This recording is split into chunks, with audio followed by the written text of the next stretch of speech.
अध्याय 5। मैं बेचारा किस्मत का मारा। मैं अनपढ़ हूं, ये उसके पहले शब्द थे। उत्तर प्रदेश के आगरा शहर में मैं एक सेमिनार कर रहा था। उस समय डायरेक्ट सेलिंग इंडस्ट्री में अपनी कंपनी का नेशनल ट्रेनर था। उस लड़के की उम्र मुश्किल से 20 वर्ष की रही होगी। उसने कहा, मैं अनपढ़ और गरीब हूं और बड़ी मुश्किल से अपने परिवार का पालन पोषण कर पाता हूँ। आपका नाम मैंने अपने दोस्तों से सुना है। आप बहुत बड़े आदमी हैं, बहुत फेमस हैं।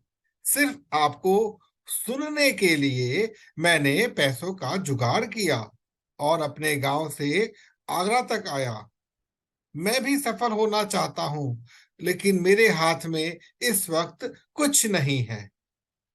अब बड़े आदमी की क्या परिभाषा थी, ये ठीक ठीक नहीं पता, नहीं बता सकता। लेकिन शायद दौलत, शोहरत और अनुभव तीनों का बैलेंस था जो उसे भी खींच रहा था।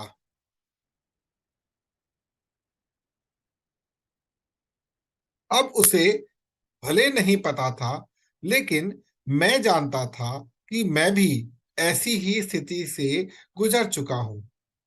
समझिए कि जब आपके पास खाने को रोटी नहीं होती, तो आपके सामने सिर्फ एक उद्देश्य होता है, वो है रोटी कमाना, जिससे कि आप अपना पेट भर सकें।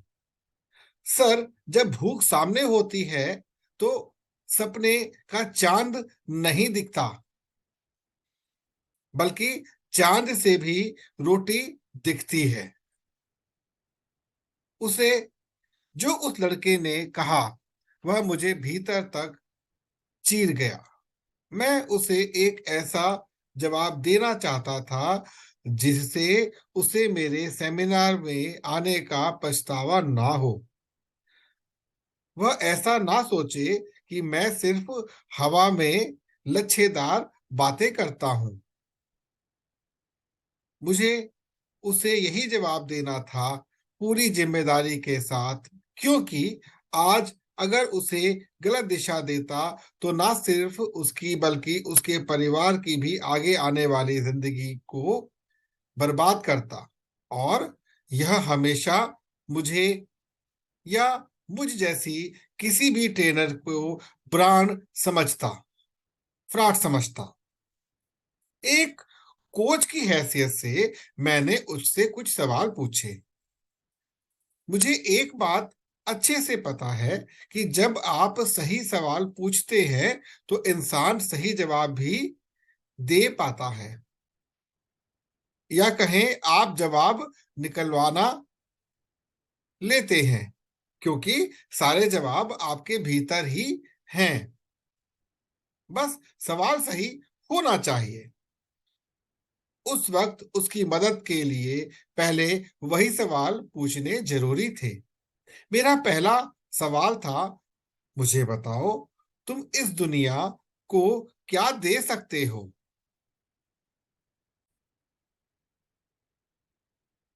समझिएगा सवाल को, दोस्त। हम और आप धरती पर बोझ तो है नहीं। राम जी को तो कोई काम करने भेजे होंगे ना, क्योंकि बेवजह इस दुनिया में कुछ नहीं होता। उसने कहा कि मैं तो कुछ काम नहीं जानता। मैं यह भी नहीं जानता कि मैं दुनिया को क्या दे सकता हूँ। मैंने उसे जवाब देने में थोड़ी मदद की और पूछा कि अच्छा, कैसा काम कर सकते हो? मजदूरी का, वेटर का, या साफ सफाई का? उसने जवाब दिया, हाँ, मैं मजदूर की तरह काम कर सकता हूँ। उससे मेरा दूसरा सवाल था कि क्या तुम मजदूर की जिंदगी जीते हुए खुश रह सकते हो? क्या मजदूरी तुम्हें खुशहाल जिंदगी देगी? साहब, इस पर उसने जो जवाब दिया वो अलग ही था। उसने कहा कि सर, खुशी और खुशहाल जिंदगी तो बात तो बहुत दूर है। इस वक्त मेरे उद्देश्य बस यही है कि मैं इतना पैसा कमाऊं कि अपने परिवार को खाना खिला सकूं, उन्हें भूखा ना सोना पड़े।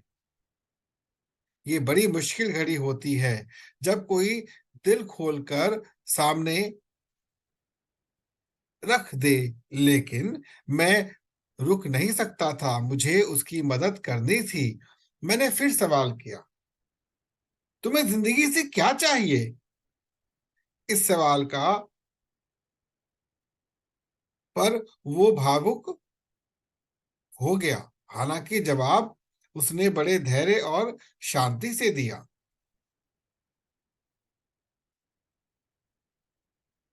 उसने कहा कि सर, हम गरीब लोग क्या चाह सकते हैं जिंदगी से? अब इस जवाब में लोचा था। मतलब आप अपनी सोच को सबकी सोच के आधार पर नहीं बनाते। अपनी सोच, अपनी चाहत, अपना सपना याद है ना? मैंने कहा कि मेरे भाई, हम नहीं तुम, यहाँ तुम जरूरी हो, बस अपनी कहो। शायद कोई झिझक की परत थी जो हट गई, और वो बोला, मैं आपको सुनने आया था ताकि अमीर बनने के अपने सपने की चिंगारी को एक बार फिर हवा दे सकूं। मैं अमीर बनना चाहता हूं, लेकिन अपने परिवार को एक अच्छा घर और गाड़ी दे सकूं। यकीन जानिए, अपने सपने के बारे में बात करते हुए उसकी आंखों में चमक थी। मुझे उसकी आंखों में तारे झिलमिलाते हुए दिखे। मैंने पूछा उससे, ये अमीर होना, घर गाड़ी, बस एक चाह है या एक सपना जिसे सचमुच पूरा करना चाहते हो? उसने कहा, सर, मेरा सपना, लेकिन मैं अपनी औकात, अपनी सीमाएं जानता हूं, इसलिए इस सपने को बस सपना ही मान लिया है। आपके सेमिनार की जानकारी मिली तो बस आपको मिलने और सुनने की ललक उठी, रोक नहीं पाया खुद को। एक ट्रेनर के तौर पर इस समय मेरा बोलना नहीं, सुनना जरूरी था। वो आगे कहने लगा, सर, मैं बड़े सपने देखना चाहता हूं, लेकिन जब पेट खाली हो और आपका परिवार आपकी तरफ उम्मीद से देख रहा हो, तो सारे सपने धराशाही हो जाते हैं। सपने देखना बेवकूफी लगती है, खाली पेट बस रोटी दिखती है, बाकी सब बेमानिया लगता है। उसको सुनने के बाद मैंने पूछा, ऐसा क्या है तुम्हारे पास जो तुमसे कोई नहीं ले सकता? हाय, अब ये जवाब सुनकर दिल खुश हो गया। उसने कहा, सर, मेरा सपना हर पल मेरे साथ है और इसे मुझसे कोई छीन नहीं सकता। हम मैं उसे समझने के करीब था, लेकिन थोड़ा और जानना था। मैंने फिर पूछा, वो क्या है तुम में जो तुम्हें दूसरों से अलग बनाता है? उसके पहले जवाब ने तो वहां मौजूद लोगों के दिल ही जीत लिए। उसने कहा, मुझे लोगों से बात करना अच्छा लगता है। आपके सामने इतने लोगों के बीच अपनी बात रखते हुए मुझे कोई डर नहीं लगा। मैं जो भी हूं आज, उस पर मुझे शर्मिंदगी नहीं है। उसके हर जवाब पर लोगों ने तालियां बजाई। मतलब बंदे में दम तो था। यूं कहूं कि खदान में पड़ा हीरा था जिसे तराशने पर चमक नजर आती। उसके इस आखिरी जवाब से मुझे मेरा जवाब मिल गया। मैंने कहा, दोस्त, अब जो मैं कहने जा रहा हूं उसे ध्यान से सुनो। मानना ना मानना तुम्हारी मर्जी, लेकिन अगर तुमने मेरी बात मान ली तो तुम्हारे सपने कुछ ही साल में पूरे होंगे, और अगर तुम ना करते हो तो भी कुछ दुआ करूंगा कि तुम्हारे सपने जल्द पूरे हों। ये बताने की जरूरत नहीं कि वहां मौजूद हर शख्स अब मेरी बातें और ध्यान से सुन रहा था। जाने में कौन सा मंत्र बता दूं कि वो भी ललक ले। हॉल में सुई पटक सम्राट सन्नाटा, मतलब गहन शांति थी। एक रहस्य खुलने वाला था। जैसे मैंने कहा कि मुझे और कुछ नहीं कहना, बस इतना ही कि मैं तुम्हारा खुले दिल से अपनी टीम में स्वागत करने को तैयार हूं। मैं तुम्हें ट्रेन करूंगा, तुम्हारा मार्गदर्शन करूंगा, और तुम अपने सपने पूरे करोगे। परिवार के लिए घर, गाड़ी, बेहतर जिंदगी, सब तुम कुछ हासिल कर करो उसके लिए। ये बताने की जरूरत नहीं कि उसने मेरा ऑफर तुरंत मान लिया। जिंदगी बार बार मौका नहीं देती दोस्त। गाड़ी छूटी तो छूटी, लेकिन इस लड़के ने गाड़ी भाग कर पकड़ी, और 3 साल के अंदर डायरेक्ट सेलिंग इंडस्ट्री में मेरी ट्रेनिंग गाइडेंस लेते हुए और प्लान को इम्प्लीमेंट करते हुए उसने अपना घर खरीदा, और फिर अगले ही साल गाड़ी भी ली। उसने अपनी दुनिया बदलने की ठानी और बदल भी ढाली। बस एक विचार आपको बनाने या मिटाने की ताकत रखता है। उस लड़के का ख्याल कि मैं अनपढ़ और गरीब हूं उसे आगे बढ़ने से रोक रहा था। फिर भी उसका विश्वास और निर्णय लेने की शक्ति कमाल की थी।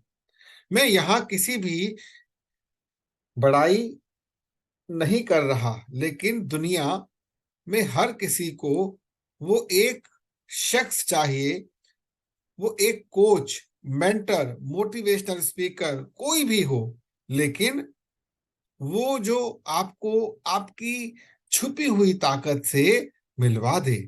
कोई ऐसा जो सही राह दिखा दे। चल के आप लोग ही, ये कुछ ऐसा है जैसे हर कोई अपने आप में हनुमान हो और उन्हें एक जामवंत की जरूरत हो जो उन्हें उनकी दिव्य शक्तियां याद दिलाए। आप लगातार एक डर में जीते हो। अगर ये किया तो क्या होगा? अगर वो किया तो क्या होगा? लोग क्या कहेंगे?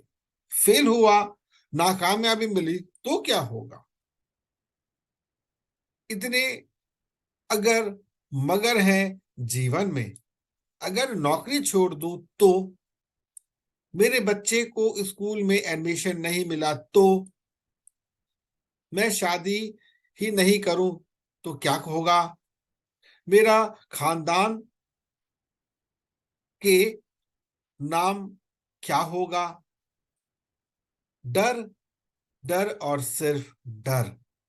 जाने कितने डर आपके भीतर नसों में खून के साथ दौड़ रहे हैं। तो अब इन तमाम डर को खोने की बजाय इससे लड़ने के रास्ते खोजने होंगे ना भाई। क्या कर सकते हो कि डर तुम्हारे सपनों के रास्ते में ना आए? या तो तुम खुद इसका पता लगाओ, और अगर नहीं पता चले तो WLF का आसान सा गणित लगाओ ताकि समझ सको कि ये डर कैसे आया तुम में। बस फिर उसका इलाज करो। याद रखना, तुम्हारा बैंक बैलेंस तुम्हारी हैसियत नहीं बताता, बल्कि तुम्हारी सोच और उस पर क्रियान्वयन यानी तुम्हारे एक्शन बताते हैं। जैसे सोने की खान में खुदाई करने वाला गहराई में जाने से नहीं घबराता, उसी तरह आपको भी अपनी सोच और उसकी ताकत की गहराई में उतरना होगा। जब आप अपने सपने को पूरा करने की ठान लो और उसे पूरा करने की अपनी शक्तियों को भी समझ जाओ, तब तो क्या कहते हुए अंग्रेजी में बर्न योर बोट्स। अब सचमुच की नाव नहीं खरीदनी मेरे दोस्त। केवट तो बस एक थे, राम के खेवैया, और वो राम के। चलो समझाता हूं क्या कहने की कोशिश में हूं। एक बार एक राजा था। उसके पड़ोसी द्वीप देश का राजा आसपास के क्षेत्र को परेशान करता था। राजा ने तंग आकर उस पर चढ़ाई का मन बनाया। वो अपने सेना के सेना लेकर द्वीप पर पहुंचा। राजा ने लड़ाई से पहले दुश्मन की ताकत को खोज खबर लेने अपना गुप्तचर भेजा। गुप्तचर ने आकर बताया कि वहां तो सेना बहुत बड़ी है। अब ये राजा कुछ चिंतित हुआ। उसे यकीन था कि सैनिक बहादुर तो हैं, किंतु बड़ी सेना के सामने मुश्किल होगी। राजा ने अपने राज्य में कह दिया कि वो जंग जीत कर आएगा। अब ये लड़ाई नाक की लड़ाई बन गई थी। राजा ने कुछ देर सोचा, फिर सैनिकों से कहा कि अपनी नावें जला दें। जब सेना को लगा कि राजा हर हाल में पागल हो गया है, संपात गए हैं राजा। लेकिन राजा तो राजा, और उसकी आज्ञा का मान तो रखना ही था। अब जब नावें जला दी गई, तब राजा ने सेना को सारा हाल कह दिया कि भैया हम लोग कम और वो ज्यादा, तो अब स्थिति है करो या मरो। चूंकि नावें जल चुकी हैं, वापसी का कोई रास्ता नहीं सिवा इसके कि लड़ो और जीतो। या तो तुम यहीं समुद्र में डूबकर मर जाओ, या फिर मेरे साथ आओ, लड़ो और एक बहादुर सिपाही की मौत मरो। हमारी आने वाली पीढ़ियां हमें भगोड़ा नहीं बल्कि बहादुर शहीद कहेंगी। सैनिक अपने राजा की बात मान गए और जंग में कूद पड़े। एक एक सैनिक ने 200% प्रतिमाद किया और आश्चर्यजनक रूप से जीत उनकी हुई। ये जीत उनकी हुई, इसकी वजह सिर्फ एक थी कि उनके पास